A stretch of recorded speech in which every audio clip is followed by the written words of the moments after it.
You've been lied to about life. They told you that peace comes from control, from having the perfect plan, from making sure nothing ever goes wrong. But if that were true, why do people who try to control everything still feel anxious? Why do you still feel restless, waking up at night with thoughts spinning, afraid of the future, stuck in the loop of what if? The truth is, the universe was never meant to be controlled. It was meant to be trusted. And Buddhism holds the map. For centuries, the wisest teachers Buddha, Nagarjuna, Zen masters have whispered the same truth. That letting go is not weakness, it's power. That surrender is not giving up, it's waking up. That when you stop fighting life, life starts carrying you. Tonight, as you listen to these lessons, something inside you will shift. The tightness in your chest will begin to loosen. The noise in your mind will grow softer, like waves calming after a storm. And a deep knowing will rise. The universe is not against you, it is holding you. When you wake up tomorrow, you'll feel it. Lighter, clearer, more alive. Not because the world changed, but because you finally trusted it. This is not just another sleep story. This is a journey back to your true nature, calm, open, free. Are you ready to let go and fall into the arms of the universe? Let's begin. You've just felt the invitation to let go, to stop fighting against life, and begin trusting the universe. Before we step deeper, let me tell you something that might stir something inside of you. The very thing you've been clinging to for safety, the idea of control, is the very thing that has been keeping you in chains. The thought that if you could only manage every detail, predict every outcome, or hold on tightly enough, you would finally feel safe. It's a lie. And Buddhism reveals why this illusion not only exhausts us, but also blinds us from the freedom already waiting beneath the surface.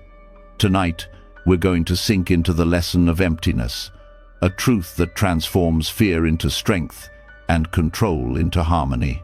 In Buddhism, there is a teaching called shunyata, often translated as emptiness. To many people, the word sounds frightening. Emptiness feels like loss, like nothingness, like a void that swallows meaning. But that isn't what it means here. Emptiness in Buddhism is not about absence.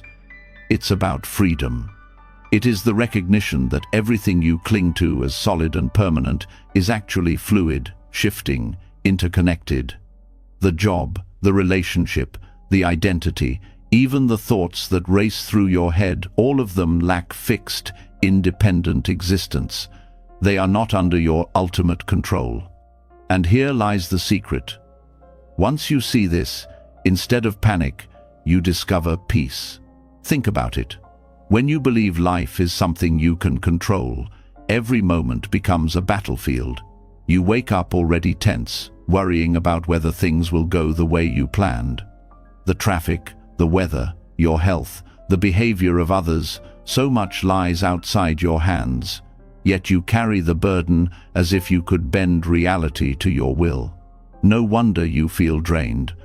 But when you see the emptiness of control, you stop demanding the universe to fit your design. You begin to flow with it instead of against it. This doesn't mean you become passive or careless. Quite the opposite. By releasing the illusion of control, your actions become clearer, wiser, more effective. Picture a sailor on the sea. The waves and wind are never under the sailor's command. No amount of shouting or grasping can stop a storm. But by accepting that truth, by studying the currents, raising the sails, and learning to adjust, the sailor moves with power and grace. This is the strength that comes from surrender. You are no longer paralyzed by fear of the uncontrollable. You become skillful in response to it. Buddhism teaches that clinging to control is a form of ignorance, because it assumes the self is separate from the rest of existence. When you believe I must control the world, you create a split that doesn't actually exist. Shunyata shows that both I and the world are empty of fixed identity. They arise together, shaped by countless conditions. You breathe because the trees produce oxygen. You live because countless ancestors survived before you. Even your thoughts are influenced by languages you didn't invent and cultures you didn't create. Control becomes impossible once you see how vast the web of causes truly island. And yet, here is the gift. When control dissolves, interconnection appears. Instead of a hostile universe to be managed, you meet a living field of cooperation. Suddenly, letting go is not defeat but alignment. You can trust that the same intelligence that allows seeds to sprout and rivers to carve valleys is also moving through your life.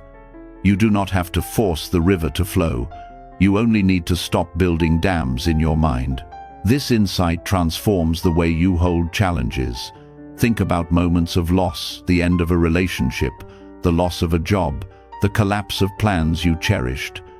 Normally, the instinct is to fight, to grip tighter, to rage at life for not going your way. But in emptiness, you see that nothing was ever yours to own. The relationship, the job, the plan they were, conditions that arose, flourished for a time, and passed when causes changed.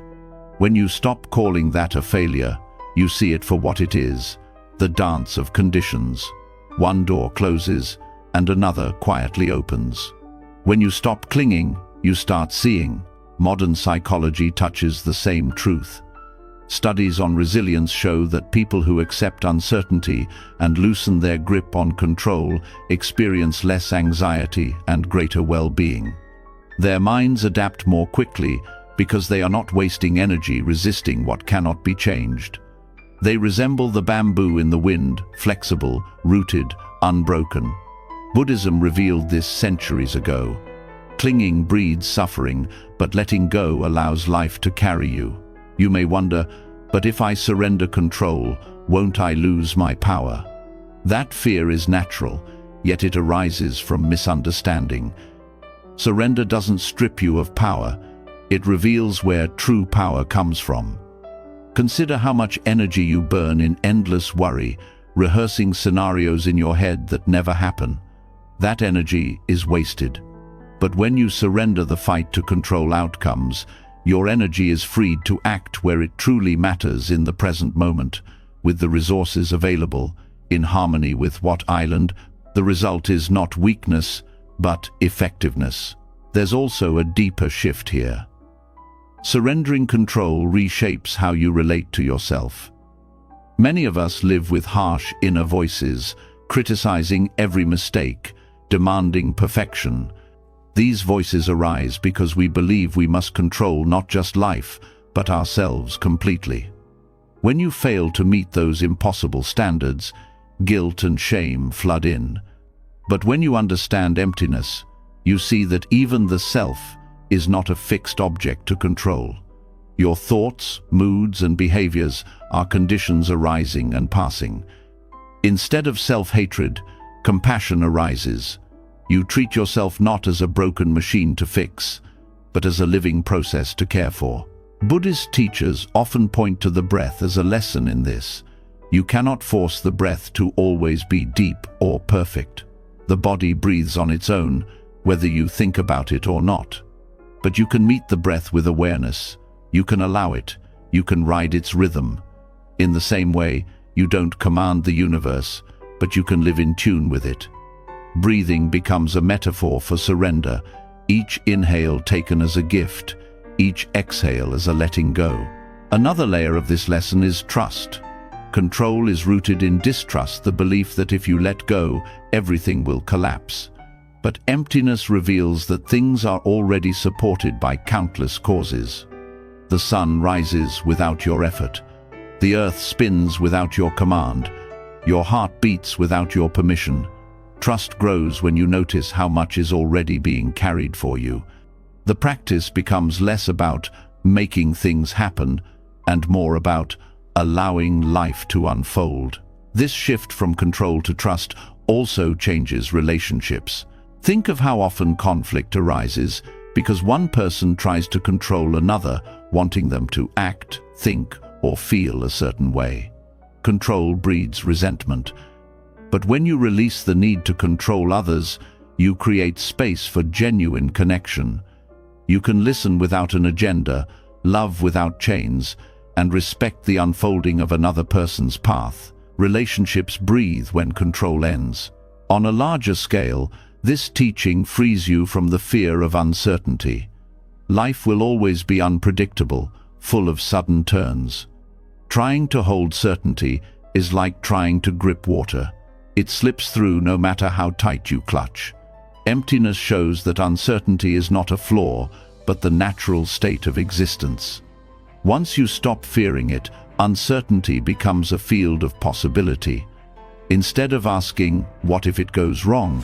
you begin to ask, "What if something new emerges?" Surrender transforms fear into curiosity. Spiritual traditions across the world echo this truth, but Buddhism places it at the heart. By realizing shunyata, you stop clinging to false ground. And strangely, when the ground disappears, you don't fall, you float.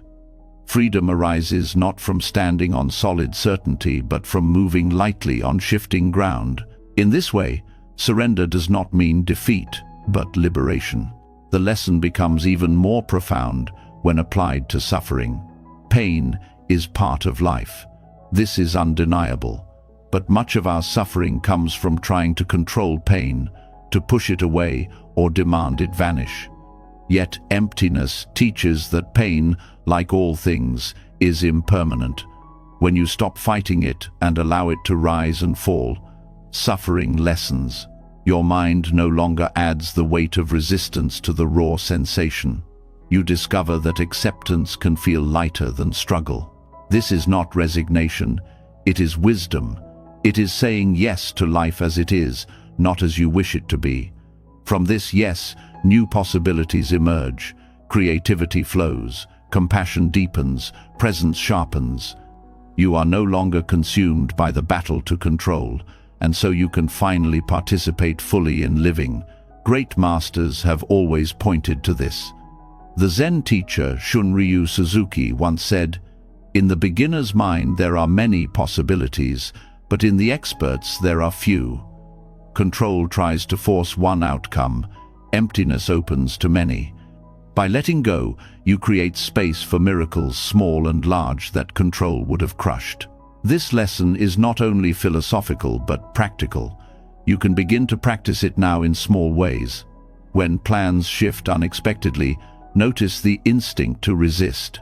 Instead of tightening, soften. Ask, what else is possible here? When anxiety rises, see if it comes from trying to control what is beyond you. If so, release it back to the universe. When anger burns, check if it's fueled by unmet expectations of control. If so, breathe and let those expectations dissolve. Over time, this practice rewires your mind. The habit of grasping weakens, and the habit of flowing strengthens. As this deepens, you begin to feel a paradoxical kind of power. The less you try to control, the more aligned you feel. Life moves more smoothly, not because circumstances are perfect, but because you stopped fighting them. The current carries you, instead of exhausting you. This is why surrender strengthens power, because it frees you from wasting energy where it cannot be spent, and channels it where it truly matters into presence, compassion, wisdom, and action. So tonight, as you listen and as you rest, let this truth settle inside you. The emptiness of control is not a threat, but a doorway. It is the end of exhaustion and the beginning of harmony. Each moment you release the grip, you feel lighter. Each time you surrender, you discover strength you didn't know was there. You are not falling into nothing, you are falling into everything. And the universe, vast and timeless, is already holding you. When you begin to see the emptiness of control, a new question quietly rises. If nothing is fixed, if every moment is fluid and dependent on conditions, then how does anything hold together? What keeps life from becoming meaningless chaos? This is where another teaching enters, like a hidden thread running through the fabric of existence, karma. But karma is not what most people think. It is not a cosmic jailer waiting to punish, nor a rigid chain dragging you from one life to the next. Karma is a web, subtle and alive, weaving every thought, word, and action into a tapestry of interconnection. When you understand this, trust in the universe deepens, because you realize you are never a powerless victim of fate. You are a participant in creation itself. Karma, in its true sense, simply means action. Every movement of body, speech, or mind sets conditions into motion. These conditions ripple outward, touching countless lives, and eventually circle back in forms we often cannot predict. The teaching is not about judgment, but about cause and effect, about the way reality unfolds. If you throw a seed into the soil, it does not become a stone, it becomes a plant in its time. If you speak with kindness, the energy of kindness reverberates, shaping both the listener and yourself. If you act with cruelty, the same is true. Karma is not a punishment from outside, but the natural unfolding of interdependent causes. This is where the metaphor of the web reveals its power. Think of a spider's web glistening in the morning dew. Each strand connects to others, and when one part trembles, the vibration travels across the whole. Karma functions like this. Your choices never exist in isolation. The words you say to a friend echo in their heart, perhaps affecting how they treat the next person they meet. A single gesture of generosity may ripple into countless unseen benefits. In the same way, careless words can wound more deeply than you know, sending ripples far beyond your sight. The reason this understanding builds trust is because it shows life is not random. Even when things appear chaotic, there is always a web of causes weaving what unfolds. You may not see every thread, but the patterns are there. Trust is not blind faith. It is the recognition that your actions matter. That meaning is born from interconnection. In this way, karma reveals the universe not as a cold machine, but as a living system in which your participation is essential. There is also freedom hidden here. If karma were a chain, binding you to past mistakes with no release, life would feel hopeless. But the Buddha emphasized that karma is dynamic, always moving. What you did in the past conditions the present, yes, but the present moment holds infinite new possibilities. Every mindful choice becomes a new cause, planting seeds for different futures. No matter how tangled the web has been, each moment is a chance to weave differently.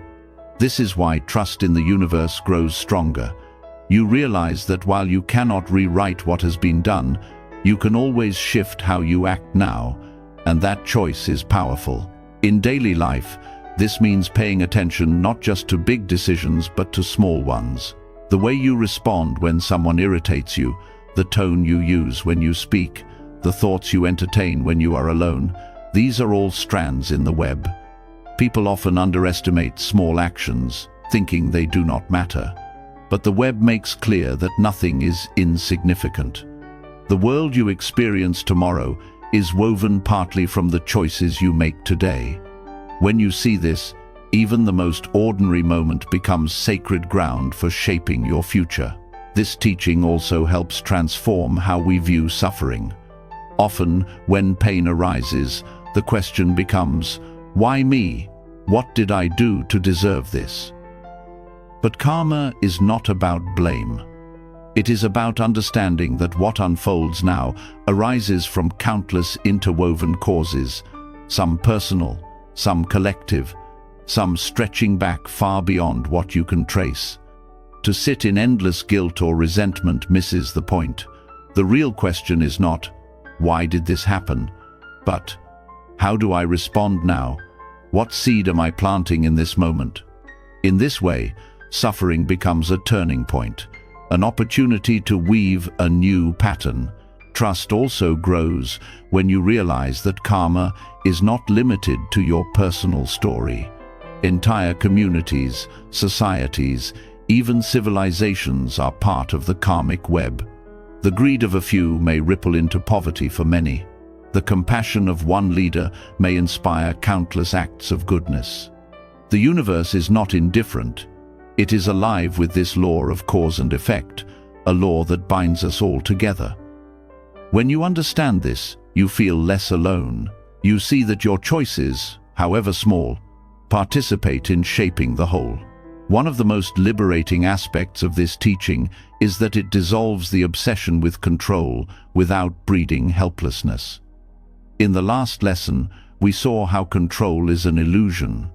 Now, karma shows that your participation still matters deeply. You cannot control the web, but you can contribute to it. You do not need to dominate life. You need only to add strands of clarity, compassion, and wisdom. Over time, those strands strengthen the whole fabric. You may not see the results immediately, but the web never forgets. Every cause bears fruit in its time. This naturally leads to patience. Modern life encourages instant results, but karma reminds us that seeds take time to ripen. A harsh word may have an immediate sting, but the effect of a gentle presence may unfold quietly for years before blooming fully. To trust the universe means accepting this timing, allowing causes to ripen when they are ready. Your role is not to force the fruit, but to keep planting wisely. With this perspective, frustration gives way to faith in the slow, steady rhythm of the web. It also shifts how you view morality. Rules and commandments often feel external, imposed by authority. But karma shows that ethical behavior is not about obedience. It is about alignment with the way reality works. When you act with honesty, kindness, and integrity, you are not following orders, you are planting seeds that naturally bring peace and clarity. When you act with greed or hatred, you are planting seeds that naturally bring turmoil. Morality is simply wisdom applied to the web. It is not about judgment, but about skillful participation. One of the most beautiful expressions of this is generosity. When you give without expectation, you strengthen the strands of trust and goodwill. This does not only benefit the receiver, it shapes your own mind, softening attachment and opening the heart. The act itself becomes a seed that transforms both giver and receiver. This is karma at its most luminous, the recognition that each act of goodness is not lost, but woven into the web, where it can uplift countless lives. Modern science has started to reflect this truth in subtle ways. Research into social behavior shows that kindness spreads through networks, influencing people who may never meet the original giver. One smile can shift a stranger's mood, who then treats someone else more kindly, setting off a chain of positive effects. Karma anticipated this long before studies confirmed it. The universe is always recording the vibrations of our actions, always transmitting them through the web of life. Understanding karma as a web also deepens compassion. When someone harms you, the instinct is to respond with anger, to see them as the sole cause of your pain. But the web reveals that their actions are also conditioned by their upbringing, by their wounds, by causes beyond their control. This does not excuse harm, but it opens the possibility of forgiveness. You see that just as you are caught in the web, so are they. Responding with hatred only strengthens harmful patterns. Responding with understanding begins to untangle them. The Buddha often taught that the greatest power is not to punish, but to break the cycle. When you choose not to continue a pattern of harm, you free yourself and others from repeating it. This is the highest trust in the universe. The trust that even when pain arises, you can choose not to plant more seeds of pain. You can end a cycle with your own awareness. That choice is the thread of freedom woven through the web. Karma also changes how you see success and failure. In the modern world, success is often measured by outcomes, wealth, recognition, achievement. But from the perspective of karma, what matters most are the causes you set in motion. You cannot always control whether your project succeeds, whether others appreciate your work, or whether your efforts bear fruit quickly. But you can control the integrity and intention behind your actions. When you act with clarity and compassion, you have already succeeded, because you have planted wholesome seeds. The fruit will ripen in its own way, in its own time, perhaps in ways you will never see. This perspective brings great peace. You no longer measure your worth by immediate results, but by the quality of your participation. Life becomes less about chasing outcomes and more about weaving wisely. Trust grows naturally when you know that every sincere effort has value, even if the results remain unseen. You begin to see yourself not as a failure when things do not go as planned, but as a weaver constantly shaping the web with each choice. The teaching of karma also invites humility. Because the web is vast, you can never fully see all the causes at play. This means you cannot claim full credit for success, nor full blame for failure. Every achievement arises from countless conditions: your teachers, your family, the society around you, even strangers who influenced your path without your knowing. When you realize this, gratitude blossoms. You see how much you owe to others, and how deeply interconnected your life truly is. Trusting the universe in this way softens the loneliness of existence. The sense that you are separate, struggling alone against the world, dissolves when you recognize the web. Your life is supported by countless invisible threads. The farmer who grew your food, the engineers who built the roads, the ancestors who carried forward knowledge and survival. Even the breath you take is shared with trees and oceans. Karma reveals that you are not isolated, you are woven into a vast, living whole. Finally, this teaching invites responsibility, but not the heavy, guilt-ridden responsibility of control. It is the responsibility of presence. Each moment is an opportunity to weave wisely. Each thought of kindness, each pause before anger, each act of generosity adds a new thread. The web does not demand perfection, it only reflects participation. The more conscious your participation, the stronger your trust in the universe becomes. You see that life is not about controlling the outcome, but about contributing to the harmony of the whole. So as you rest with this lesson, feel how the weight of punishment and fear dissolves. Karma is not a chain binding you, it is a web connecting you. Your life is not condemned by past mistakes, nor is it meaningless chaos. It is an unfolding tapestry, woven with threads of infinite causes, and every moment offers you a new strand to place. Trust grows when you know that your presence matters, that the universe responds to the seeds you plant, and that nothing is wasted. The web holds it all, weaving you into the great rhythm of existence. And in that rhythm, you can finally rest. The understanding of karma as a web leaves us with a quiet but powerful realization. Life is not random, yet it is also not permanent. Even the most carefully woven threads of cause and effect will not remain forever. Relationships shift, circumstances evolve, health changes, societies transform. Everything you touch, everything you know, even everything you are will one day pass. To the mind grasping for control, this feels terrifying. But to the heart that learns to trust, impermanence becomes the very key to freedom. Without change, there would be no healing, no growth, no possibility of renewal. The fleeting nature of reality is not something to fear, but something to lean on. Impermanence, or anicca in the Buddha's teaching, is the rhythm of existence. From the smallest cell in your body to the stars overhead, everything is in motion. This is not an abstract concept, but something you can see directly if you pay attention. The breath you are taking now was not the same as the one before it. The thought in your mind a moment ago is already gone. The cells in your body are continuously dying and being replaced. Even the earth beneath your feet is shifting, mountains rising and eroding, rivers carving new paths.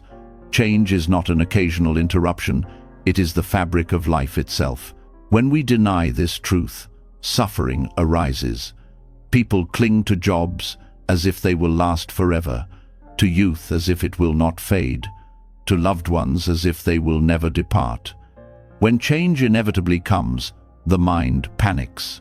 Grief deepens because we treated impermanence as betrayal rather than as the natural unfolding of conditions. To live in trust means shifting this perspective, welcoming impermanence as the very teacher that allows us to live fully. This recognition can transform how you meet loss. The death of a loved one, the end of a chapter in your life, the fading of a dream, all are painful. But pain does not have to become despair. Impermanence reminds you that the beauty of those experiences was inseparable from their fleeting nature. A flower's blossom touches us deeply precisely because it does not last. If it were permanent, it would lose its magic. In the same way, every moment of joy, every connection, every opportunity glows brighter when you see it as temporary. You no longer cling to it with desperation, but savor it with gratitude. Impermanence also reveals the futility of clinging to identity. People often say, "This is just who I am," as if the self were solid. Yet, if you look carefully, you will see that who you were 10 years ago is not who you are today. Your thoughts, your preferences, your fears, even your body, all have shifted countless times. The self is not a stone, it is a river. Trust arises when you stop fighting to hold on to a fixed identity and instead allow yourself to evolve. This opens the door to growth, forgiveness, and transformation, because you recognize that no mistake or role defines you forever. In relationships, this awareness softens attachment. Love deepens, not by pretending someone will stay unchanged, but by honoring the preciousness of shared time. Knowing that your partner, friend, or child will change allows you to meet them with curiosity, to rediscover them again and again, instead of imprisoning them in old expectations. Impermanence keeps love alive, because it reminds you never to take connection for granted. Impermanence also reshapes how we experience suffering itself. When pain grips you, whether physical or emotional, the thought that it will never end intensifies the torment. But when you rest in the truth of impermanence, you see that even the deepest wound shifts over time. No storm lasts forever. No feeling, however overwhelming, remains unchanged. This does not erase pain, but it changes your relationship with it. Instead of being crushed under its weight, you can endure with patience, knowing that change is inevitable. This insight brings enormous strength in difficult times. Survivors of hardship often speak of a turning point when they realized, "This will not last forever." That recognition itself is an act of trust. You learn to ride the waves instead of drowning in them. Buddhism calls this resilience, not because suffering disappears, but because you see it as a passing condition rather than as your eternal identity. Another dimension of impermanence is how it liberates us from greed.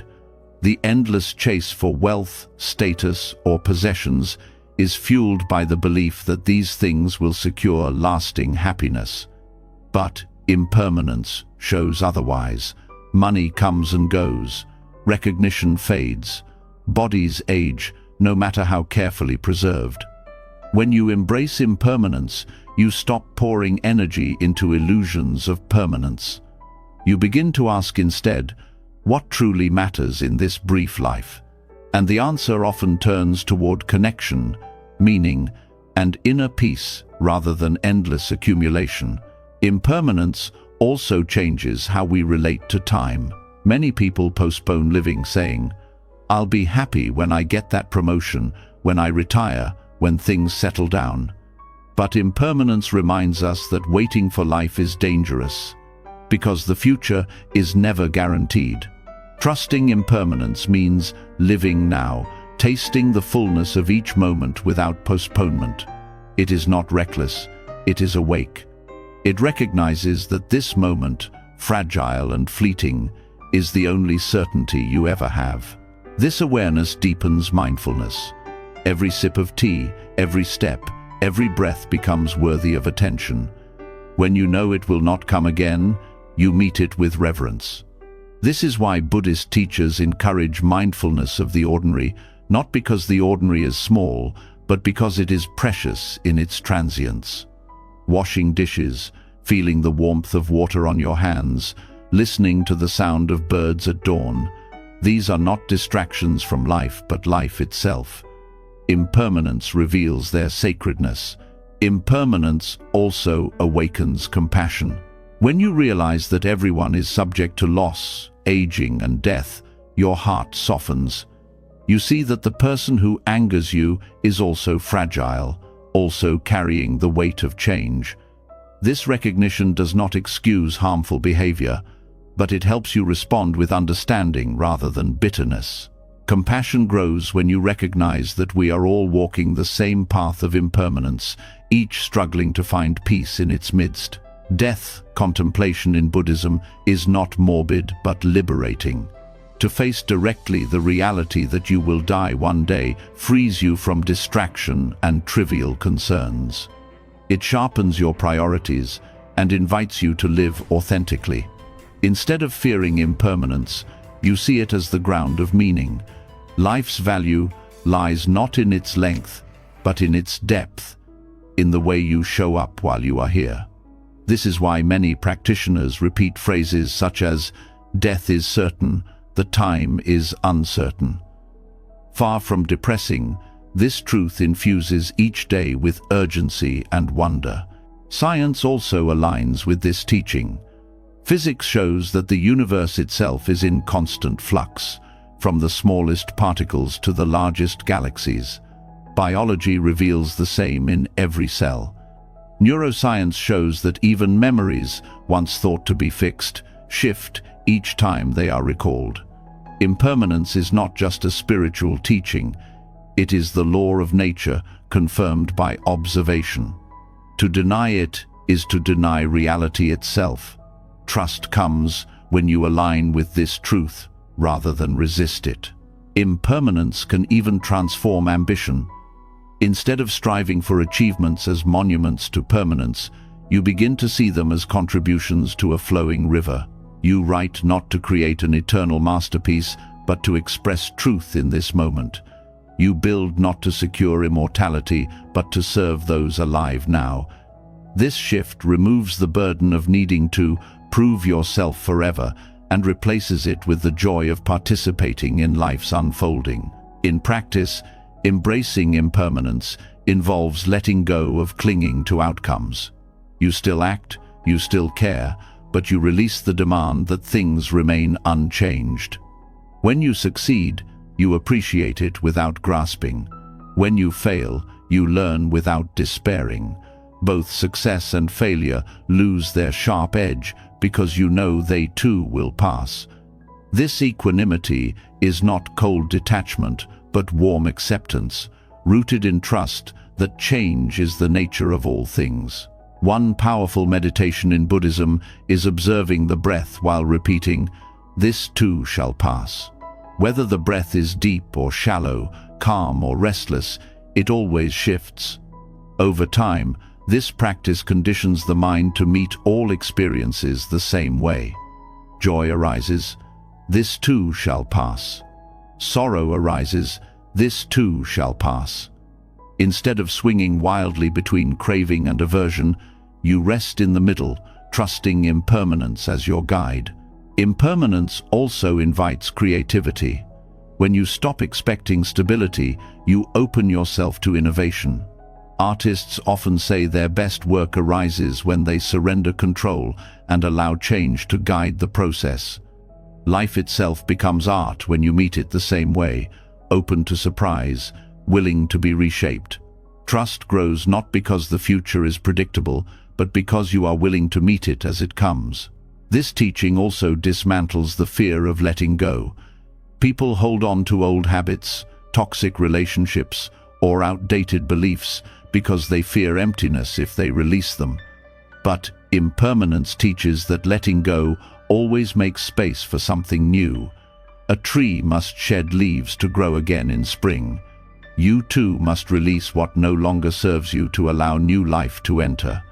Trust is knowing that the cycle of renewal never fails, even if you cannot yet see what will bloom.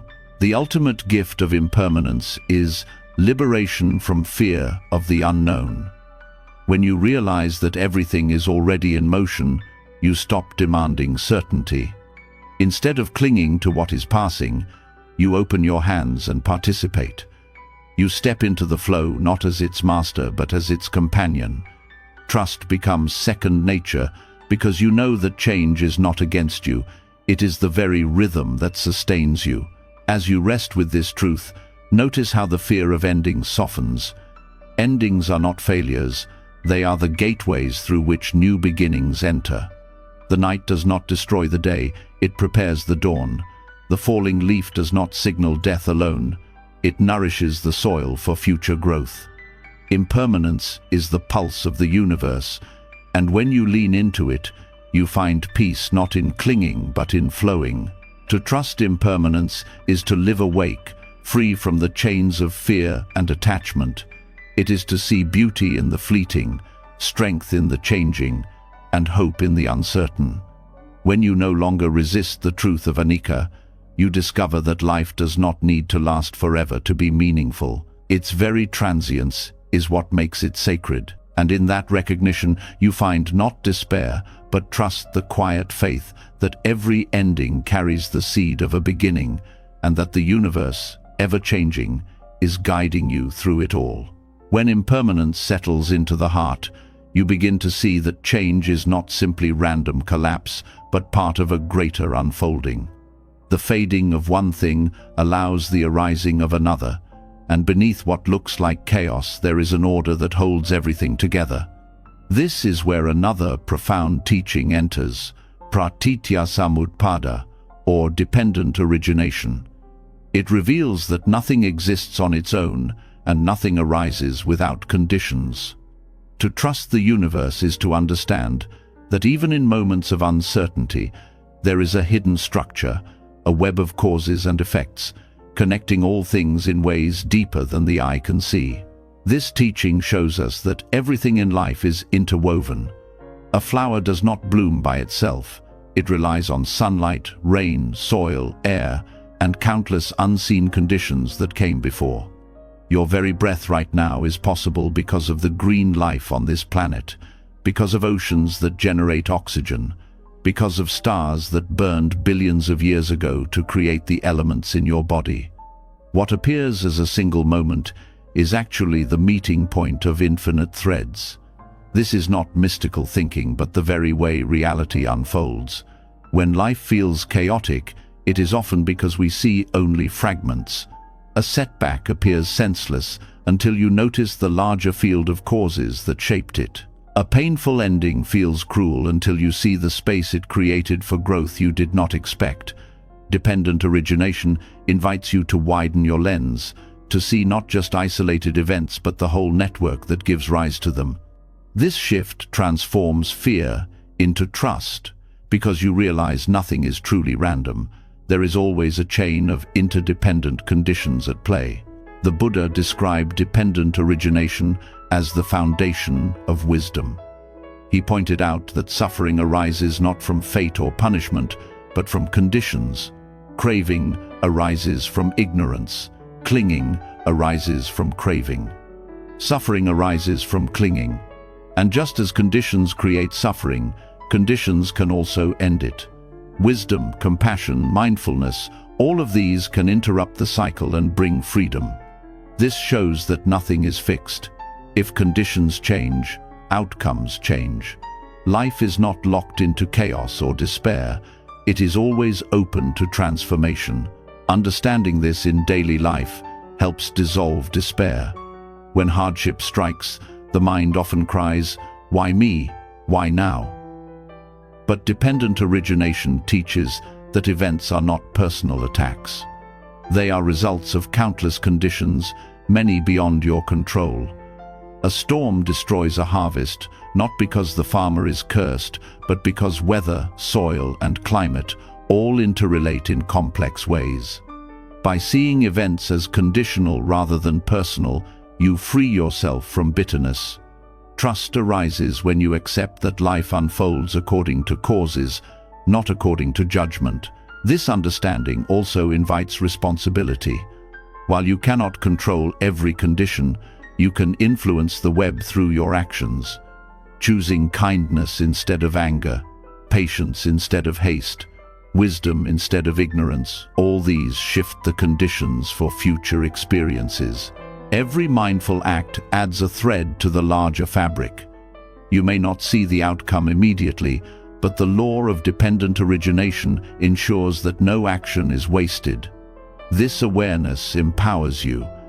Instead of feeling trapped by chaos, you recognize your capacity to shape conditions skillfully. Dependent origination also reveals why blame is unhelpful. When someone causes harm, it is easy to focus on them as the single cause. But their behavior too is the product of conditions, their upbringing, their wounds, their ignorance, the culture around them. This does not excuse harm, but it shifts the lens from condemnation to understanding. By seeing the web of conditions, you cultivate compassion. You see that anger only creates more harmful conditions, while understanding and wise action have the power to change the cycle. On a deeper level, this teaching dissolves the illusion of separateness. We often live as if we were independent entities, self-made and self-contained. But dependent origination shows that no one exists apart from others. Your very body is a collection of elements that once belonged to rivers, stars, and soil. Your thoughts are shaped by languages, traditions, and teachers that came before you. Even the sense of I arises from conditions of perception and memory. This insight is humbling and liberating. It reveals that your life is not a solitary struggle, but part of a vast, interconnected dance. Trust in the universe grows naturally from this recognition. When you see the web of interdependence, you realize that you are supported in ways you never noticed. The food on your table, the roof over your head, the knowledge you use, all are fruits of countless beings and forces. Even in times of uncertainty, this web sustains you. You are not alone. Life is not chaos without meaning. It is a network of interrelated causes constantly giving rise to new possibilities. This insight also transforms how you meet uncertainty.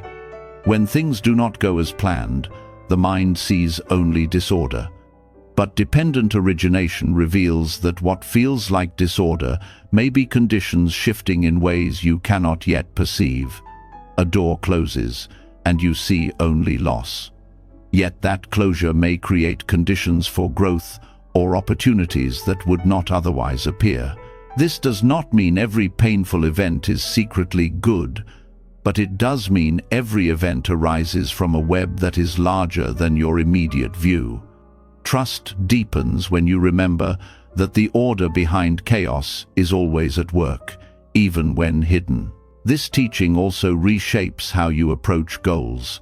Instead of obsessing over outcomes, you focus on nurturing the right conditions. A gardener does not force a seed to grow by command.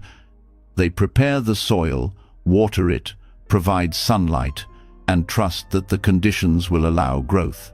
In the same way, you cultivate patience, practice compassion, develop mindfulness, and let results ripen naturally. This way of living replaces anxiety with trust because you understand your role, not to control outcomes, but to create conditions for harmony. Dependent origination also illuminates the nature of emotions. Feelings do not appear out of nowhere. They are conditioned by thoughts, memories, and bodily states. Anger arises when expectations clash with reality. Joy arises when connection and gratitude align. By seeing emotions as conditional, you no longer identify with them as fixed identities. Instead of saying, "I am angry," you can see conditions for anger have arisen. This subtle shift creates space. You can respond with awareness instead of being swept away. Trust grows because you know emotions are not permanent states, but conditional processes that can change when conditions change. Modern science reflects this wisdom. Systems theory in ecology shows that ecosystems thrive or collapse based on interdependent relationships. Neuroscience reveals that brain patterns arise from conditions of environment and experience.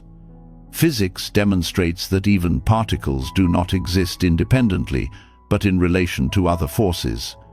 Buddhism anticipated these insights centuries ago, teaching that reality is not made of isolated parts but of relationships. Trust in the universe becomes natural when you realize you are living in a relational field rather than a chaotic void. This understanding also reshapes how we approach community. In a culture that often glorifies independence, dependent origination reminds us that flourishing comes from interdependence. Just as a tree cannot grow without soil and rain, a human cannot thrive without support, connection, and care. Recognizing this reduces shame in seeking help and deepens gratitude for those who support you. It also inspires generosity, knowing that your actions ripple through the web of conditions to uplift others. Even suffering itself can be transformed through this teaching. The Buddha explained that suffering arises from specific conditions: craving, ignorance, clinging. This means suffering is not an eternal curse, but a conditional state. By changing the conditions, suffering can end. This is the essence of liberation. It is not magic, but a shift in causes. When wisdom replaces ignorance, when compassion replaces hatred, when letting go replaces clinging, suffering loses its fuel. This truth gives profound hope. No matter how tangled life feels, freedom is always possible because conditions can always shift. This perspective also dismantles the fear of chaos in global events. Wars, crises, and upheavals seem like pure disorder. But dependent origination shows they arise from conditions: greed, ignorance, fear, inequality. Addressing these conditions at their roots is more effective than despairing at the surface. Just as harmful conditions create turmoil, wise conditions can create peace. This perspective invites you to trust that collective change is possible when enough people contribute to shifting the web. On a personal level, this teaching brings humility and compassion toward your own mistakes. Instead of labeling yourself as broken, you can see that your patterns of thought and behavior arise from conditions. Perhaps they came from childhood wounds, cultural pressures, or past experiences. This does not excuse harmful actions, but it opens the door to healing. By changing present conditions through practice, support, and awareness, you can reshape the future. Trust deepens because you realize you are not fixed. You are conditioned, and conditions can always evolve. Dependent origination also encourages a deeper awareness of daily choices. You begin to see that every action, however small, participates in the web. A harsh word creates conditions for hurt. A moment of patience creates conditions for peace.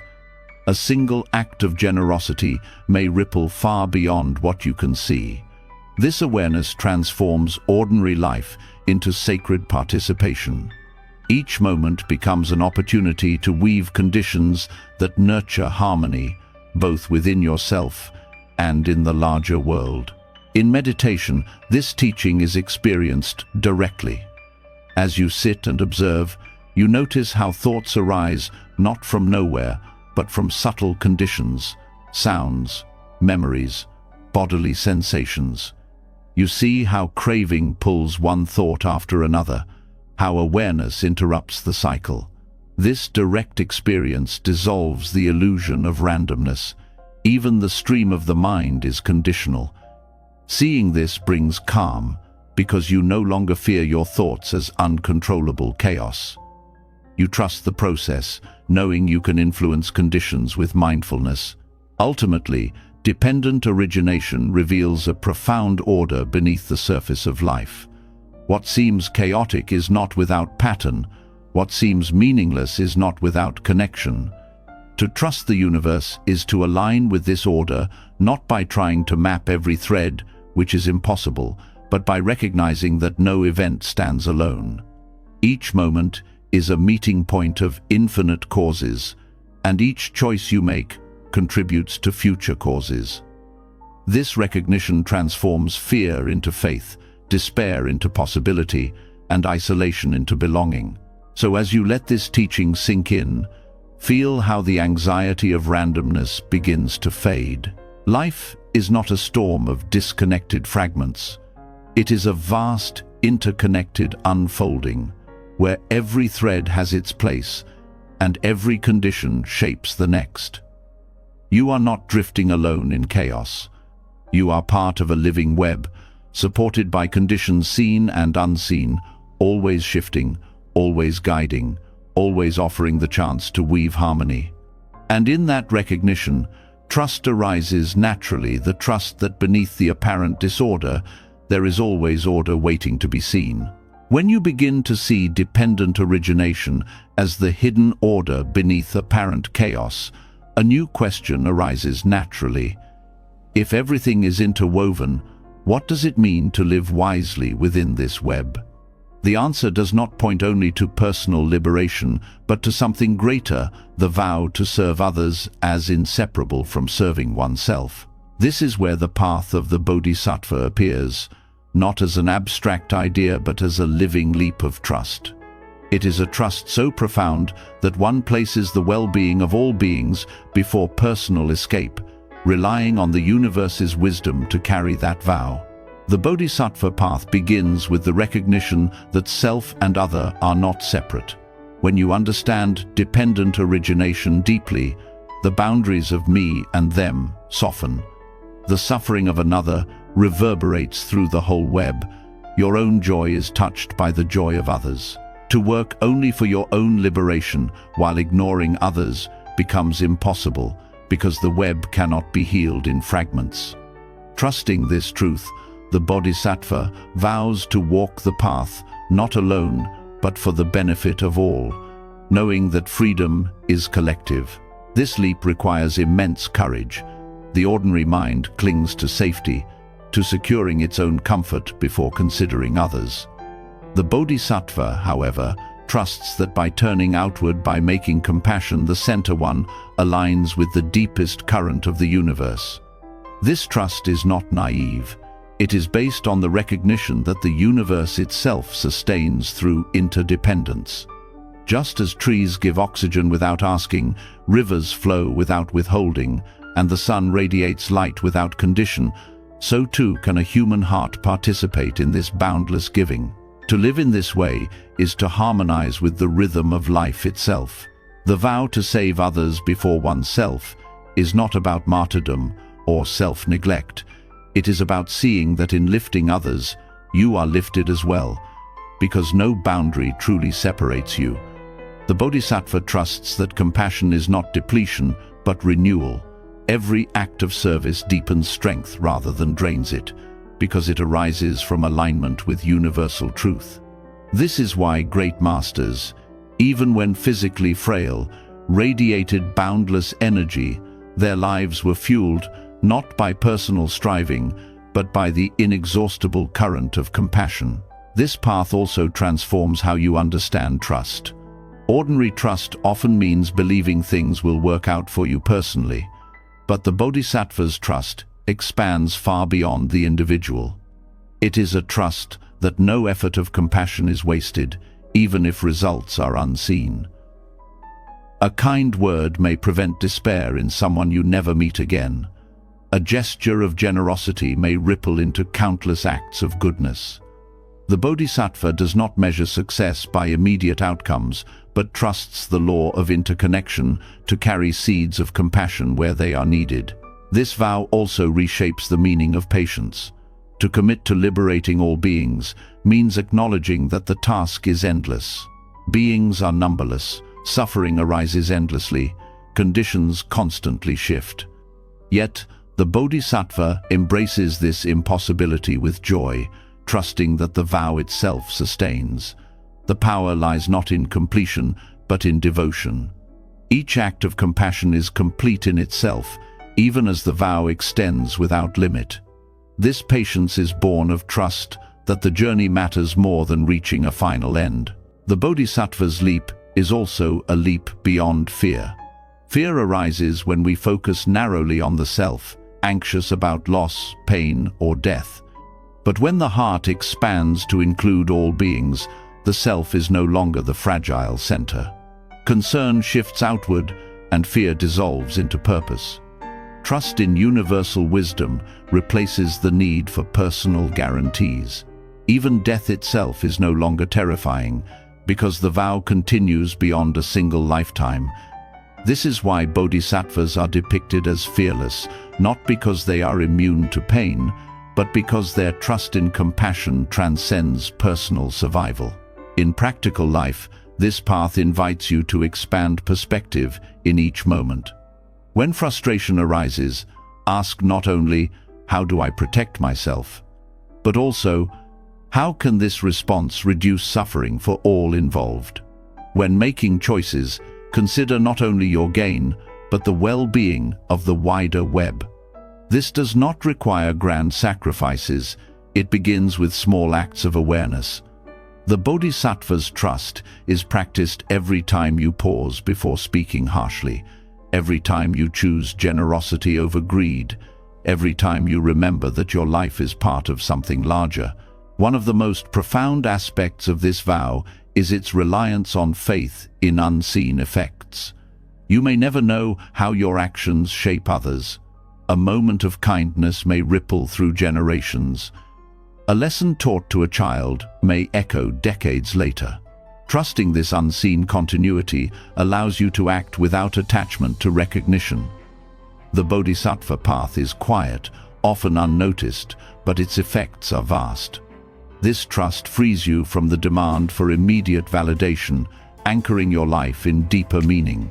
The vow also teaches the difference between pity and compassion. Pity sees others as separate and inferior. Compassion recognizes shared humanity. The Bodhisattva does not help from above, but serves from within the web, trusting that connection itself heals. This attitude prevents burnout, because it arises from equality rather than superiority. Compassion replenishes itself when rooted in shared being. Trusting this truth allows you to give without exhaustion, to serve without resentment. The Bodhisattva's leap also challenges the idea that trust in the universe means passive acceptance. It is not about retreating into personal peace while the world suffers. True trust means believing the universe supports compassion, that acting with wisdom and kindness is not futile, even when problems seem overwhelming. A bodhisattva faces the world's suffering directly, not with despair, but with faith, that every drop of compassion nourishes the whole ocean. This vow also transforms how you view enemies. Those who harm others are themselves caught in conditions of ignorance and suffering. To respond only with hatred perpetuates the cycle. The bodhisattva trusts that compassion, even for those who cause harm, is the path to breaking cycles of violence. This does not mean tolerating injustice. It means responding with actions rooted in wisdom rather than vengeance. Such trust is radical. It refuses to let darkness dictate your heart. The bodhisattva path also deepens humility. To vow to save all beings is to acknowledge that you are part of the same struggle. You do not stand apart as a savior, but as a companion. Trust arises when you know you do not carry the burden alone. Countless others, past and present, share the same vow, weaving together a field of compassion that spans time and space. This collective strength supports you, reminding you that your efforts are joined to something greater. This leap also transforms how you experience meaning. Many people seek purpose in achievements, possessions, or recognition. But the bodhisattva's purpose is simple and inexhaustible: to reduce suffering and nurture awakening. This purpose does not fade with age, loss, or changing circumstances. It remains alive as long as there are beings to serve. Trust in this purpose carries you through the ups and downs of personal life, offering stability where other forms of meaning falter. Another dimension of this trust is the willingness to act without certainty. The Bodhisattva steps into situations without knowing the outcome, guided only by compassion. This leap requires faith that universal wisdom will carry the effort where it needs to go. Sometimes actions bear immediate fruit, sometimes they appear to fail. But the Bodhisattva trusts that no act of compassion is ever lost. The web of interdependence ensures that each seed contributes to the greater whole. This vow also dissolves the illusion of scarcity. The self fears that giving will leave it depleted, that caring for others means losing for oneself. But the Bodhisattva discovers that generosity expands the heart. The more you give, the more capacity you discover. Trusting this truth allows you to live abundantly, even with little, because your wealth is measured not in possessions, but in the depth of your compassion. The leap of trust also transforms how you approach spiritual practice. Many traditions emphasize meditation for personal peace. The Bodhisattva, however, practices for the benefit of all beings. Each breath, each insight, each moment of mindfulness is dedicated outward. This transforms practice from self-centered effort into universal offering. Trust grows when you see your practice not as isolated progress, but as nourishment for the whole web. At its deepest level, the Bodhisattva vow reflects trust in the nature of awakening itself. The Buddha taught that all beings possess the seed of enlightenment. No one is excluded, no matter how lost they appear. The Bodhisattva trusts this truth absolutely, seeing the potential for awakening in every being. This vision transforms how you relate to others. Instead of labeling people as hopeless or evil, you hold faith in their hidden potential. This trust itself becomes a force that helps awaken it. The Bodhisattva path is not easy. It demands patience, humility, and a willingness to endure uncertainty. But it offers a depth of meaning that no personal achievement can match. To live for the well-being of all is to align with the deepest current of the universe. This trust carries you through hardship, fuels your compassion, and grounds your purpose. It transforms life from a narrow struggle for survival into a vast offering of service. So as you rest with this teaching, let the leap of trust settle into your heart. It is the recognition that you are not separate, that your life is bound to the lives of all beings. It is the vow to live not just for yourself, but for the healing of the whole web. And it is the trust that universal wisdom supports every act of compassion, no matter how small. In this vow, fear dissolves, meaning deepens, and trust becomes unshakable, the trust that by serving others, you discover the truest expression of yourself. The Bodhisattva's vow to place others before oneself is already an act of profound trust, but it raises a deeper challenge.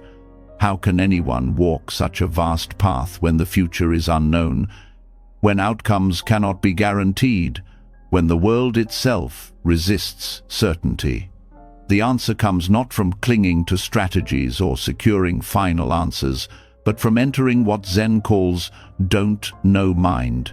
This is not ignorance, but the opposite, a fearless openness to the mystery of life. It is the trust that wisdom does not arise from holding tightly to conclusions, but from allowing space for the unknown to speak. In Zen practice, don't know mind is the foundation of clarity. The ordinary mind seeks to label, categorize, and predict. It wants to know who is right, what will happen, and how to secure control. But this habit of clinging to certainty often blinds us to reality as it actually island. When you already know, you stop listening. When you think you have all the answers, you miss the subtle truths unfolding in the present. Don't know mind invites you to release this grasping, to meet life with humility and freshness, trusting that not knowing is closer to reality than false certainty. This surrender is not weakness. It takes enormous courage to admit, "I don't know." The ego resists, fearing that uncertainty means inadequacy. But in truth, uncertainty is the natural state of life. The future is never guaranteed, outcomes are never fully predictable, and the universe is far more complex than any single mind can grasp. To live pretending otherwise is to build walls against reality. To surrender to not knowing is to align with how life actually works. This alignment breeds trust, because you no longer fight against the flow of uncertainty, you step into it with openness. In daily life, don't know mind can transform even simple interactions. When you meet another person, you may believe you already know who they are based on past encounters, labels, or assumptions. But if you release that, if you approach them with don't know mind, you meet them freshly, you listen more deeply, you discover details you would have overlooked. Trust grows in relationships when people feel seen without being boxed into old judgments. This practice allows space for others to change, just as you also change. In times of crisis, don't know mind becomes even more essential. When plans collapse or life takes a sudden turn, the impulse is to panic, to demand certainty, to scramble for answers. But often no immediate answer exists. The future has not yet revealed itself. In these moments, surrendering to don't know mind allows you to rest in openness rather than in fear. It creates space for creativity, patience, and resilience. Trust arises not because you know what will happen, but because you accept that you don't, and you are willing to move step by step anyway. Zen teachers often say that don't know mind is the closest mind to awakening. This is because awakening is not a matter of adding more knowledge, but of seeing directly.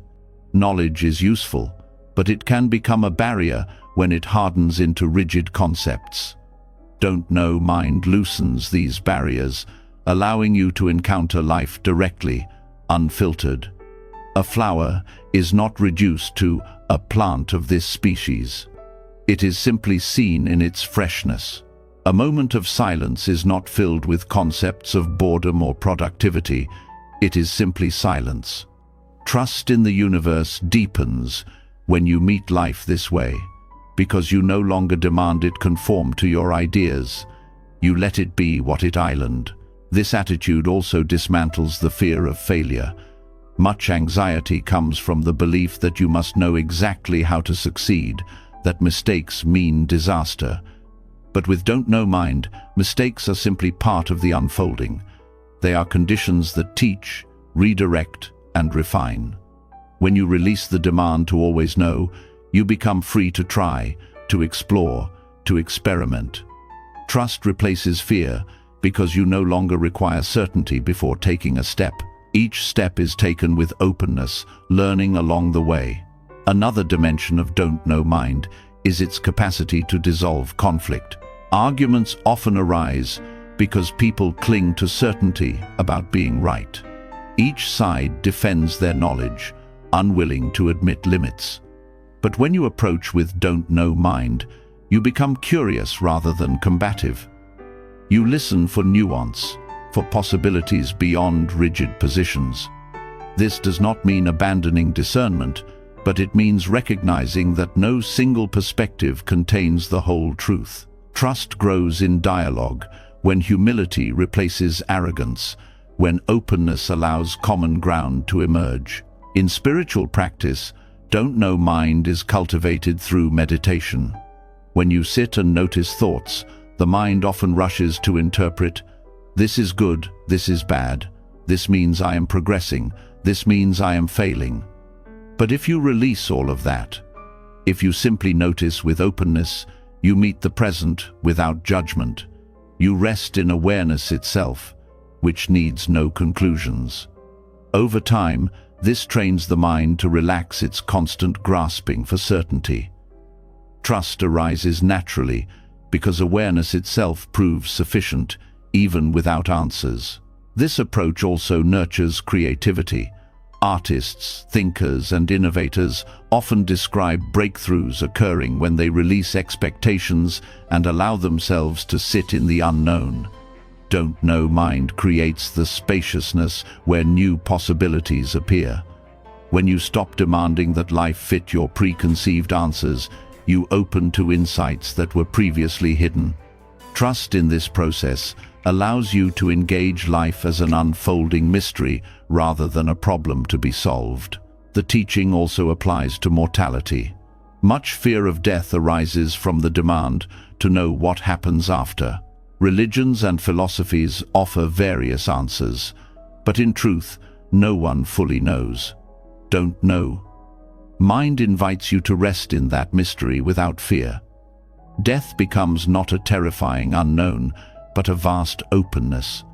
Trust arises when you no longer need guarantees, but accept the mystery as part of life's flow.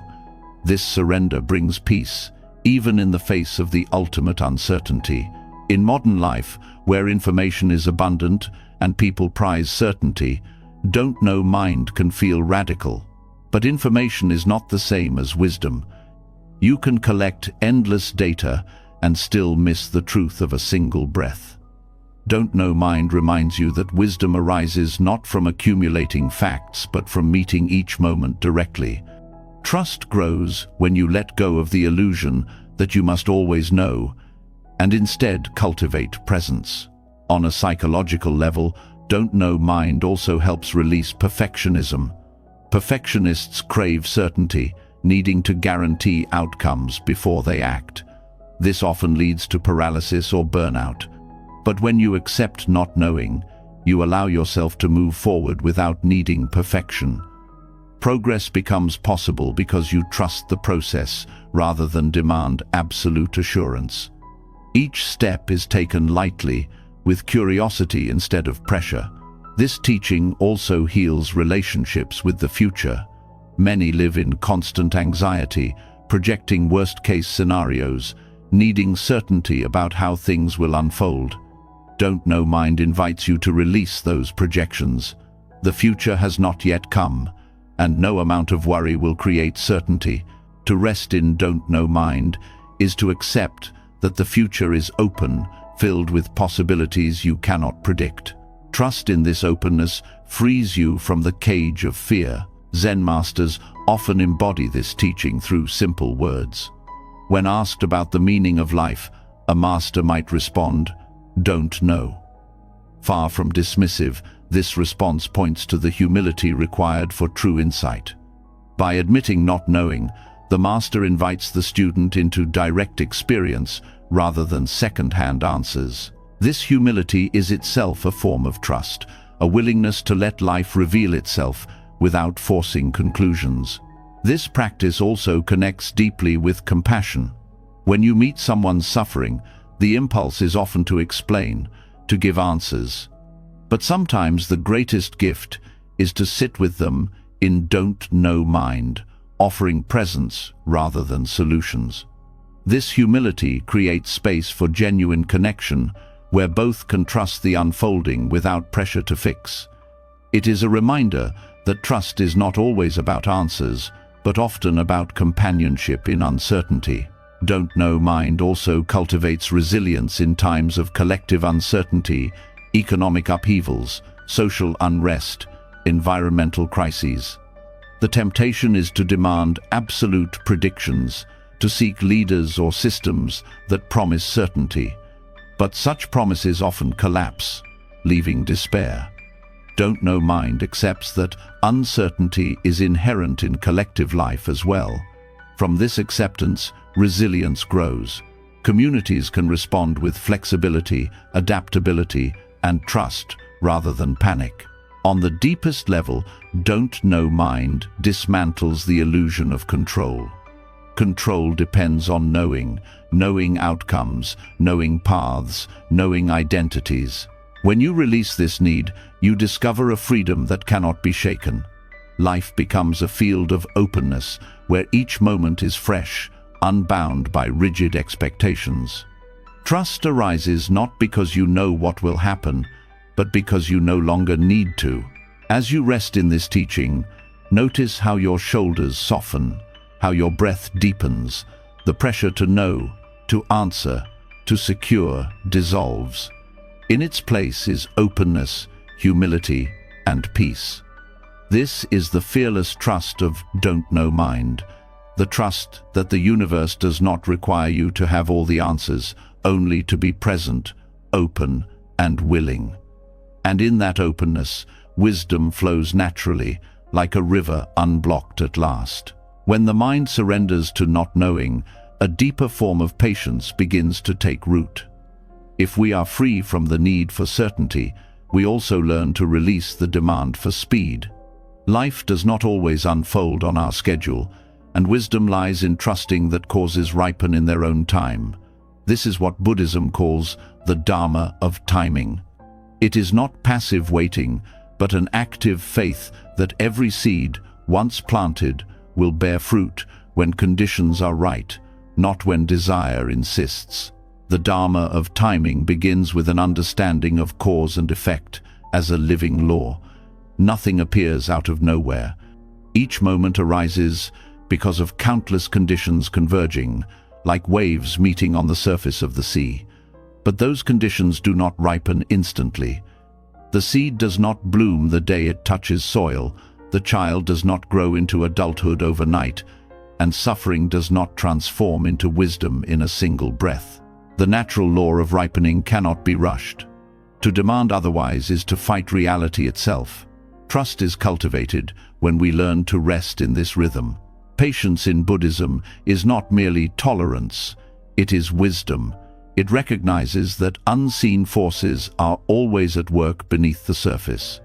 When you practice generosity, you may not see the results immediately, but the act sets into motion ripples that move far beyond your view. When you train the mind through meditation, the changes may be subtle at first, but over time, they reshape your very way of being. To trust the Dharma of timing is to know that every sincere effort has value, even if results remain hidden for years. This patience also prevents despair when progress feels slow. Many people abandon practice or self-cultivation because they do not see instant transformation. They mistake delayed ripening for failure. But the Dharma of timing reminds us that transformation often happens silently, like roots growing underground before a sprout breaks through. What looks like stillness is often preparation. Trust grows when you recognize that unseen causes are weaving outcomes even when nothing appears to change on the surface. This truth applies not only to personal growth, but also to relationships. How often do we demand others change on our schedule, expecting them to overcome habits or heal wounds quickly? But each person ripens at their own pace, conditioned by countless factors. Patience here is not resignation, but respect for the complexity of another's path. By trusting the timing of others, you create space for genuine growth rather than forcing shallow compliance. Compassion deepens when you release the demand that others unfold according to your clock. The Dharma of timing also transforms how we handle disappointment. When plans fail or opportunities collapse, the mind often concludes that effort was wasted. But what if those events are simply causes that have not yet ripened? What if what looks like failure is only part of a longer chain that will bear fruit later? To trust timing is to resist the urge to declare final judgments about the value of an experience. Every event can become nourishment when understood as part of a larger unfolding. This teaching also cultivates humility. Our view of timing is often narrow, confined to immediate wants, but the universe operates on scales far larger than our personal desires. A tree may take decades to grow strong, an ecosystem centuries to balance, a culture generations to heal. To demand instant results is to mistake your limited view for the whole. Humility accepts that life's timing often exceeds what the individual can grasp. Trust is the willingness to participate without demanding to control the pace. Another dimension of this teaching is faith in resilience. Seeds do not always sprout in harsh soil, but they can lie dormant for years, waiting for the right conditions. In the same way, wisdom and compassion may seem buried in a person or community, but under the right circumstances, they emerge. This faith prevents despair, even when darkness appears overwhelming. You trust that no act of goodness is lost, that even if unseen now, its potential remains alive, waiting to ripen. This perspective also dissolves the anxiety of urgency. Modern life glorifies speed, demanding quick fixes and immediate gratification. But such urgency often leads to shallow solutions that collapse quickly. The Dharma of timing invites depth over speed. It teaches that the most enduring transformations take time: healing, forgiveness, insight, maturity. When you stop demanding instant results, you can focus on creating the right conditions and let time do its work.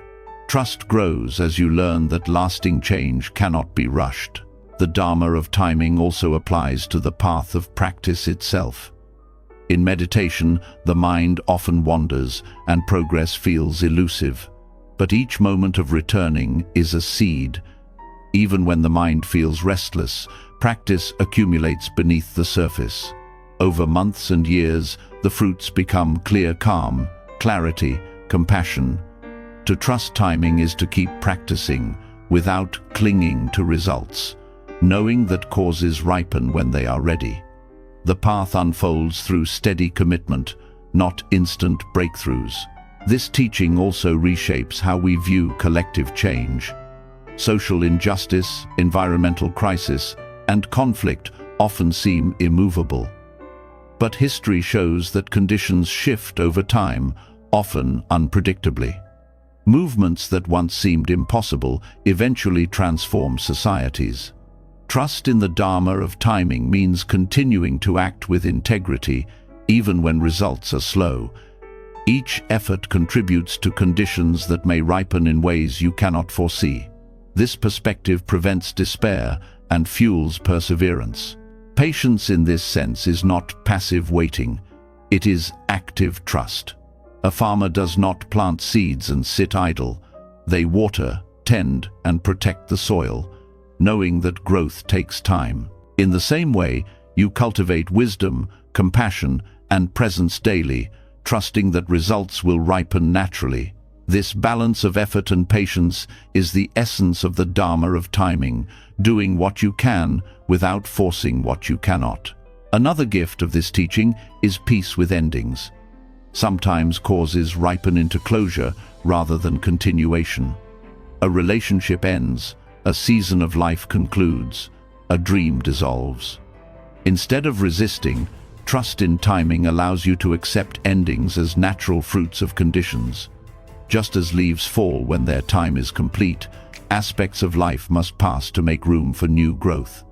This trust transforms grief into gratitude, allowing you to honor what was without clinging to what must pass.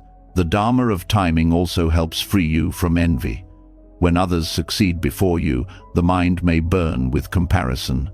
But trusting timing reminds you that everyone ripens at a different pace. Another's harvest does not diminish your own seeds. By respecting the rhythm of your life, you release the poison of envy and focus on cultivating your own conditions. Trust here is knowing that your path will unfold when the time is right, without needing to match anyone else's schedule. This perspective also brings wisdom to decision-making. Often people rush choices out of fear of missing out. But when you trust timing, you learn to pause, to let clarity ripen before acting. Some opportunities require patience to reveal their true nature. Acting too soon can distort outcomes, while waiting allows conditions to mature. Trusting the ripening of causes helps you act with precision rather than haste, aligning with the deeper rhythm of life. This teaching also illuminates forgiveness. Anger and resentment often feel impossible to release instantly, but forgiveness ripens over time as understanding deepens and the heart softens. Forcing it prematurely only leads to pretense. Trusting timing allows you to hold space for healing, knowing that even hardened hearts can soften when conditions mature. Patience with yourself and others is an act of compassion rooted in this trust. The Dharma of timing even applies to wisdom itself. Insights do not arrive on command. They ripen through experience, reflection, and openness. A teaching you hear today may not touch you deeply until years later, when life conditions make you ready to receive it. This is why the same words can suddenly feel profound at a different moment. Trusting timing allows you to remain open, knowing that wisdom comes when you are ready, not when you demand it. Finally, this teaching brings peace with mortality. Just as birth requires conditions, so does death. When life has ripened fully, death comes as part of the cycle. Trusting timing means accepting even this with dignity, knowing that the universe unfolds according to causes far greater than personal desire. Death is not a failure of timing, but its completion. Trust arises when you see it as part of the great rhythm, allowing you to live more fully while you are here. So as you rest with this truth, let go of the pressure to control the pace of your life. Seeds ripen when they are ready, not when impatience commands. Efforts bear fruit in their time, not always in your sight. The Dharma of timing is the wisdom of patience, the faith that unseen causes are always working, and the trust that nothing is wasted. By aligning with this rhythm, you free yourself from anxiety, cultivate resilience, and discover peace in the unfolding of life, exactly as it island. When you begin to understand the Dharma of timing, patience blossoms as trust in the natural ripening of causes. Yet even with patience, there is still a subtle thread that binds the heart, the attachment to outcomes. Waiting quietly for results is not the same as being free from needing those results to validate your life. True freedom comes when you release ownership over what happens, when your worth no longer depends on whether events unfold as you wished. This is the path of non-attachment, and it is one of the deepest expressions of faith in the universe. Non-attachment does not mean indifference. It does not mean closing your heart or ceasing to care. Instead, it means participating fully while letting go of the demand to control results. You plant seeds, you nurture them with effort, but you release the need to claim the fruit as yours. This is faith at its purest, because it places trust not in outcomes, but in the act itself, in the living flow of the universe. At the root of attachment is the belief that outcomes define you. Success or failure becomes personal identity, gain or loss becomes proof of worth. This entanglement fuels anxiety and fear, because outcomes are never fully under your control. Even with effort, conditions beyond your reach shape what unfolds. Non-attachment recognizes this and frees you from bondage to results. When your identity no longer hinges on what happens, you act with clarity instead of desperation. This freedom transforms the way you engage with work. Many people pursue goals with clenched fists, measuring their value by achievements or recognition, but non-attachment shifts the focus to process. The meaning lies in showing up, in practicing integrity, in aligning with values. Whether others praise or criticize, whether results are visible or hidden, the act itself carries its own wholeness. Work becomes service rather than self-validation. Trust grows because you know that effort rooted in sincerity never goes to waste, even if outcomes differ from expectation. In relationships, attachment often appears as clinging to how others should act, speak, or feel. This clinging leads to disappointment, resentment, and control. Non-attachment honors connection without possession. It allows others to be free, to grow, to change, without making their choices a threat to your worth. Love deepens when it is freed from ownership. The heart opens more fully when it releases the illusion that another person can be held like an object. Trust here means believing that connection does not require control, that real intimacy thrives when space is allowed. Non-attachment also transforms how you meet suffering. Pain often multiplies because of clinging, the insistence that things should be other than they are. Loss is painful, but the refusal to let go of what is gone turns pain into prolonged suffering. When you practice non-attachment, you acknowledge grief without resistance.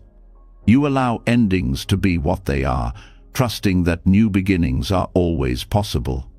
Faith deepens when you realize that letting go does not mean emptiness, but space for renewal. This teaching also reshapes your relationship with possessions.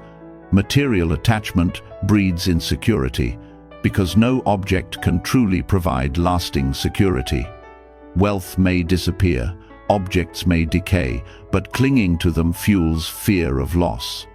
Non-attachment allows you to use and enjoy what you have without mistaking it for identity or permanence. This does not mean rejecting possessions, but relating to them lightly. Ownership dissolves into stewardship, where you care for what is in your hands, but do not make it the anchor of your being. Trust grows when you discover that contentment arises from within, not from accumulation. Another subtle form of attachment is the craving for certainty. The mind wants to own the future, to guarantee outcomes, to hold life in predictable patterns, but the future cannot be possessed. Non-attachment here means releasing the demand for certainty and living with openness. You make plans, but you hold them lightly. You take steps, but you release the need for guarantees. Faith deepens when you see that the universe does not need to conform to your script in order for life to unfold meaningfully. Non-attachment also reveals a profound truth about identity. Much suffering comes from clinging to a fixed idea of self. I am this role, this status, this image. But the self is fluid, shaped by shifting conditions. When you cling to identity, you resist growth and change. Non-attachment allows the self to evolve freely. You no longer need to defend an image or control how others perceive you. Trust arises when you see that who you are is not a fixed possession, but an unfolding process, part of the larger flow of existence. This teaching also heals perfectionism. Perfectionism is attachment to flawless outcomes, the belief that only perfect results justify effort. But perfection is an illusion, and chasing it breeds exhaustion. Non-attachment releases this demand, allowing you to act sincerely without fear of imperfection. Mistakes become teachers rather than threats. Trust deepens when you see that growth matters more than flawlessness, and that even imperfect steps contribute to the whole. The practice of meditation offers direct training in non-attachment. Thoughts and sensations arise and pass, but clinging to them creates turbulence. When you notice a thought and let it go without chasing it, you practice releasing ownership. Over time, this habit spills into daily life. Emotions, outcomes, relationships, all can be met with openness rather than grasping. Meditation teaches the faith that life can unfold without the constant need to grasp and control. Non-attachment also transforms the experience of joy. Many people fear happiness because they cling to it, desperate to make it last. This clinging often shortens joy, turning it into anxiety about its end. But when you practice non-attachment, joy is savored in the moment, without demanding permanence. It becomes richer precisely because it is allowed to pass naturally. Trust grows when you see that joy will come again, that life continually offers new moments of sweetness without needing to freeze them. This perspective also dissolves envy and comparison. Attachment to outcomes fuels comparison. Why do they have what I don't? But non-attachment recognizes that each path unfolds according to unique conditions. You release the demand that your outcomes mirror another's. Instead, you focus on your own sincere participation. Trust arises when you stop competing with the universe and begin cooperating with it, accepting your path as sufficient. Non-attachment even applies to spiritual progress. Many seekers cling to milestones, to insights, to experiences of clarity. But clinging to spiritual achievements becomes another form of bondage. The moment you claim ownership, "I attained this, I am enlightened," the freshness disappears. Non-attachment means releasing even the desire to grasp awakening as a possession. Practice becomes an open path rather than a trophy case. Faith here is knowing that truth reveals itself not through clinging, but through surrender. This teaching also prepares you for mortality. The ultimate attachment is to life itself, to the body, to the sense of I. Death becomes terrifying when viewed as the loss of possession. But non-attachment reframes death as part of the universal flow. Life was never yours to own. It was always a gift, a process, a moment in the great unfolding. Trust grows when you release ownership even of existence, allowing yourself to rest in the larger continuity that transcends the individual. The practice of non-attachment also strengthens compassion. When you release the need to control outcomes, you can be present with others more fully. You help not to fix or possess, but simply to serve. This makes compassion lighter and more sustainable, free from frustration when results are slow or invisible. Trust deepens when you see that your role is to offer, not to own the fruit of offering. Another gift of this teaching is resilience. When you are attached to outcomes, setbacks crush you. When you release attachment, setbacks become opportunities to adapt. You trust that even when one path closes, others can open. This flexibility allows you to move through life without being broken by loss. Non-attachment is not detachment from life, but deeper engagement with its fluidity, rooted in trust that change always carries new possibilities. Non-attachment also aligns with generosity. When you give without attachment, you release the need for recognition or repayment. Giving becomes pure, a direct expression of compassion. The act itself is the reward. This purity builds trust, because you see that generosity is never wasted, that it nourishes both giver and receiver regardless of visible outcomes. This teaching is not easy, because attachment feels natural. But through practice, you discover that clinging is not security, but suffering. The hand that grips tightly becomes cramped. The hand that opens rests peacefully. Non-attachment is the open hand of faith, trusting that what comes is enough, what leaves makes space, and what remains is always sufficient. So let this truth rest in your heart. The purest faith is not in clinging to outcomes, but in releasing them. To live without ownership of results is to live free. You act sincerely, love deeply, give fully, and then let go. You trust that the universe, in its vastness, will carry each seed where it belongs. And in that release, you discover the quiet strength of a heart unbound. When non-attachment takes root, the heart becomes lighter, freer, and less bound by the weight of outcomes. Yet a deeper question begins to stir. What about the endless cycles of gain and loss, joy and sorrow, birth and death that still continue? Letting go softens suffering, but it does not erase the reality that life moves in circles.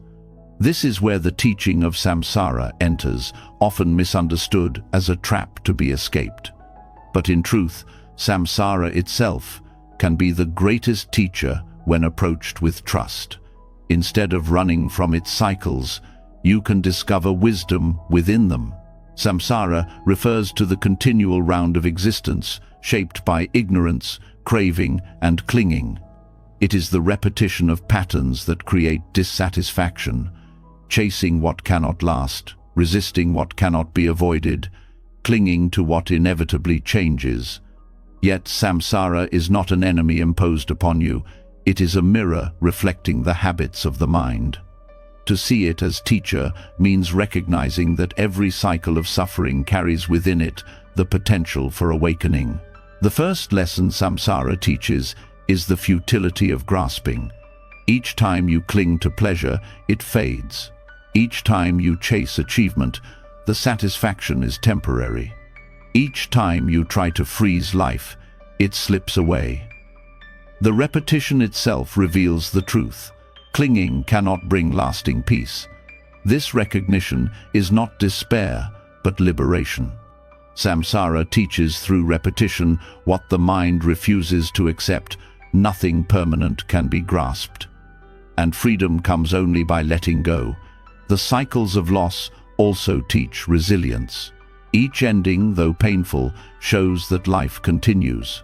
A door closes, but breath still flows. The sun still rises, and new conditions emerge.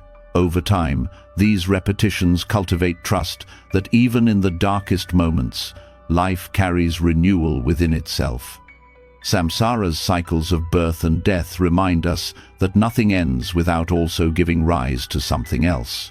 This rhythm teaches faith in regeneration, not through abstract belief, but through lived experience. Samsara also teaches humility. The mind often believes it can outwit suffering, that if only the right strategy or possession is found, dissatisfaction will end. But cycles repeat, exposing the limits of control. This humbles the ego and invites surrender. Humility here is not defeat, but wisdom, the wisdom of seeing that control cannot stop the wheel, but awareness can transform your relationship to it. The cycles of samsara also reveal the interdependence of all beings. You suffer, but so does every other being. You experience loss, and so does everyone else. Samsara becomes a teacher of compassion when you realize suffering is not yours alone. It is a shared condition of existence. Trust deepens when you see that your struggles connect you to others, not isolate you. Compassion becomes the bridge across the shared cycles of birth and death, gain and loss. Another lesson of samsara is impermanence in motion. While impermanence is a principle, samsara shows it in action. Happiness fades, pain changes, conditions evolve. Instead of resisting, you can trust this motion, knowing that nothing you endure will last unchanged. This trust reduces fear. When pain arises, you know it will pass. When joy arises, you savor it without clinging. Samsara trains the mind to live fully in flux without being crushed by it. Samsara also teaches the consequences of actions. Each cycle reflects patterns. You repeat anger leading to conflict, greed leading to dissatisfaction, kindness leading to connection. Life shows you again and again how causes produce effects. This is not punishment but education. The wheel turns until the lesson is learned. Trust grows when you see samsara not as cruelty, but as a teacher offering the same truth until you understand it. This perspective transforms the meaning of suffering. Instead of seeing pain as meaningless, you recognize it as guidance. Pain points to where clinging persists, where illusions remain. Each discomfort becomes an invitation to release attachment, to deepen awareness, to cultivate compassion. Samsara teaches not by comfort but by friction, shaping wisdom in the fires of experience. To trust samsara is to see suffering not as failure but as the path itself. Samsara also reveals the importance of mindfulness. When you move through cycles unconsciously, patterns repeat endlessly. But when you bring awareness, repetition becomes revelation. You begin to notice, every time I cling, I suffer. Every time I release, I find peace. The cycle becomes transparent, and transparency brings choice. Mindfulness transforms samsara from blind wheel into illuminated path. Trust arises when you see that awareness itself can liberate, even within the cycle. This teaching also dissolves the illusion that freedom lies only in escape. Many interpret samsara as a prison to flee, but such thinking risks reinforcing aversion. Freedom is not found by rejecting life, but by awakening within it. The Buddha did not destroy samsara. he saw through it. By seeing its patterns clearly, he became free from their bondage. This shows that liberation is not elsewhere but here, within the very cycles that once bound you. Trust grows when you realize that awakening is possible even in the midst of samsara's turning. Samsara also teaches the preciousness of human life. The wheel includes many states: joyful, painful, blissful, tormented. Human existence, with its balance of suffering and possibility, offers the unique chance to awaken. If life were only bliss, you might never question clinging. If it were only pain, you might drown in despair. The mixture creates fertile ground for wisdom. To see this is to trust the gift of being alive now, with the opportunity to learn and transform. This perspective also reshapes your relationship to repetition itself. Many people feel trapped by recurring struggles, returning to the same mistakes, facing the same disappointments. But samsara shows that repetition is not meaningless. It is the classroom of the soul. Each cycle gives another chance to respond differently, to bring more awareness, to loosen clinging further. Instead of despairing at repetition, you can view it as practice. Trust deepens when you realize that each turn of the wheel is an opportunity to grow. Samsara also teaches the necessity of compassion for yourself. The cycles are not broken instantly. Habits run deep. Illusions take time to dissolve. If you condemn yourself for repeating patterns, you only reinforce suffering. But when you meet your own cycles with patience and compassion, you create the space to change. Trust in samsara as teacher means trusting that even setbacks are part of learning, that each stumble can be woven into wisdom. The cycles also reveal the truth of interconnected karma. Your actions ripple outward, affecting others, just as their actions affect you. Samsara teaches that suffering is rarely individual, it is collective. Trust deepens when you see that healing is not only personal but communal. Acts of kindness, forgiveness, and justice shift the wheel not just for yourself but for many. This transforms how you view responsibility, not as burden but as opportunity to influence the web. Samsara further reveals the futility of seeking permanent refuge in external conditions. Wealth, relationships, health, status, all are subject to the wheel. To cling to them as ultimate refuge ensures disappointment. Samsara teaches that true refuge must be internal awareness, compassion, wisdom. These are not destroyed by the wheel, they illuminate it. Trust arises when you stop seeking permanence outside and cultivate stability within. Another lesson is the acceptance of paradox. Samsara is suffering, yet it is also the path to liberation. Without cycles, there would be no chance to awaken. Without impermanence, there would be no possibility of transformation. Samsara embodies both bondage and freedom, depending on how it is met. To trust samsara is to hold this paradox without fear, to see the very thing that binds as also the teacher that frees. This teaching also transforms how you view mortality. Death is not the end, but part of the cycle. Birth and death are two movements of the same wheel. Fear of death arises from attachment, but samsara shows that death is woven into life's rhythm. Each ending makes space for new beginnings.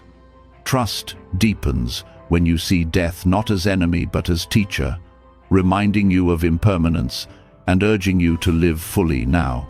Finally, samsara teaches the power of practice itself. Without awareness, the wheel grinds endlessly. With practice, the wheel becomes transparent. Each cycle becomes a lesson, each suffering a doorway, each repetition an opportunity. Trust in the universe grows because you see that even suffering serves a purpose when met with awareness. The wheel does not exist to torment you but to awaken you, so let this teaching rest in your heart.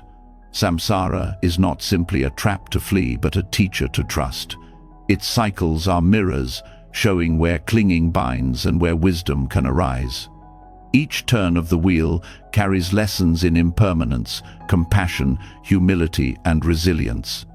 When you stop fearing samsara and begin listening to it, you discover that even in suffering, the universe is guiding you toward freedom. And in that trust, the wheel itself becomes the path. When samsara is understood not as punishment but as teacher, the cycles of joy and sorrow become guides rather than prisons.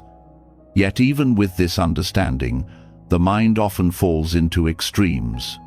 It clings to rigid certainty in one moment and then collapses into paralyzing doubt in the next. Both tendencies keep you trapped. Certainty blinds, while doubt paralyzes.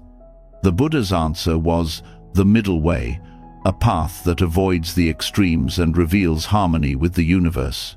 To walk this way is to trust not in fixed positions, but in balance itself, a trust that grows from openness rather than control. The middle way is not a compromise between opposites, but a deeper freedom that transcends them. Certainty insists on absolute answers, declaring reality fixed and unchanging. Doubt, on the other hand, undermines all confidence, leaving you stuck in hesitation. The middle way recognizes that both positions distort reality. Life is fluid, complex, and interdependent. To insist on rigid certainty is to deny change. To drown in doubt is to deny possibility. Trust arises when you let go of both and walk steadily in the center, responding to conditions as they unfold. This principle applies first to how you understand truth